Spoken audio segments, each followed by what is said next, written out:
On Friday, the 18th of October, 1867, the Russian and United States commissioners Captain Alexei Pestrov and General L. H. Rousseau, escorted by a company of the Ninth Infantry, landed at Novo-Arkhangelsк, or Sitka, from the United States steamer John L. Stevens.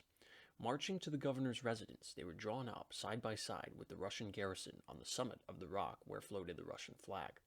Whereupon, writes an eyewitness of the proceedings, Captain Pestrov ordered the Russian flag hauled down, and thereby, with brief declaration, transferred and delivered the territory of Alaska to the United States. The garrisons presented arms, and the Russian batteries and our men of war fired the international salute.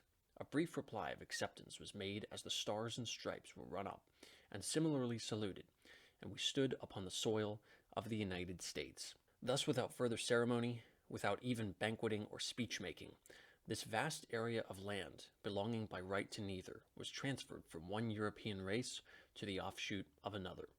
No sooner had the transfer been made than General Davis demanded the barracks for his troops, taking possession, moreover, of all the buildings, and this although the improvements of whatever kind were beyond doubt the property of the Russian-American Company, the Russian government having no right whatever to transfer them.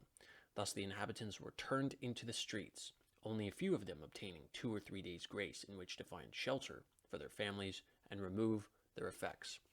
Within a few weeks after the American flag was raised over the fort at Sitka, stores, drinking saloons, and restaurants were opened. Vacant lots were staked out, were covered with frame shanties, and changed hands at prices that promised to make the frontage of the one street which the capital contained alone worth the purchase money of the territory. To this new domain flocked men in all conditions of life: speculators, politicians, office hunters, tradesmen, even laborers. Nor were there wanting loafers, harlots, gamblers, and divers other classes of free white Europeans, never seen in these parts before. For such is our superior civilization. A charter was framed for the so-called city, laws were drawn up, and an election held, at which 100 votes were polled for almost as many candidates. The claims of squatters were put on record. Judgment was passed in cases where liberty and even life were at stake. Questions were decided which involved nice points of international law, and all this was done with utter indifference to the military authorities, then the only legal tribunal in the territory. 2 generations had passed away since Baranov and his countrymen had built the fort, or, as it is now termed, the castle of Sitka.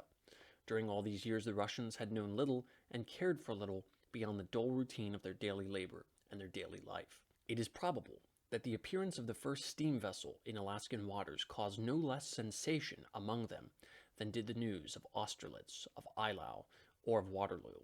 Apart from the higher officials, they belonged for the most part to the uneducated classes. If poorly paid, they had been better fed and clad and housed than others of their class. They were a law-abiding, if not a God-fearing, community. During the long term of the company's dominion, there had been no overt resistance to authority, except in the 2 instances already mentioned in this volume. They had been accustomed to submit without a murmur to the dictates of the governor, from whom there was no appeal, save to a court from whose seat they were separated by more than 1/3 of the earth's circumference. This, however, was under what might be called a half-savage regime. But now all was changed. Speculation and lawlessness were rife, and the various necessities sold at prices beyond reach of the poor. The natives were not slow to take advantage of their opportunity, and refused to sell the Russians game or fish at former rates, while the Americans refused to accept the parchment money which formed their circulating medium in payment for goods, except at a heavy discount. No wonder that few of the Russians cared to take advantage of the clause in the treaty which provides that, with the exception of the uncivilized native tribes, the inhabitants of the ceded territory shall be admitted to the enjoyment of all the rights, advantages, and immunities of citizens of the United States, and shall be maintained and protected in the free enjoyment of their liberty, property, and religion.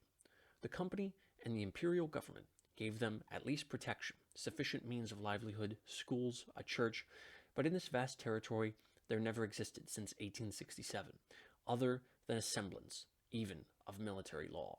There was not in 1883 legal protection for person or property, nor, apart from a few regulations as to commerce and navigation, had any important act been passed by Congress. save those that relate to the preservation of seals, the collection of revenue, and the sale of firearms and firewater. The inhabitants of the ceded territory, according to their choice, reserving their natural allegiance, may return to Russia within 3 years, read the words of the treaty. Within a few weeks, or perhaps months, after the transfer, there were not more than a dozen Russians left at Sitka, the remainder having been sent home by way of California, or round the Horn. 5 years later, the population was composed of a few Creoles of the poorer class, a handful of American soldiers, perhaps a score of American civilians, a few Aleuts, and a few Kalash.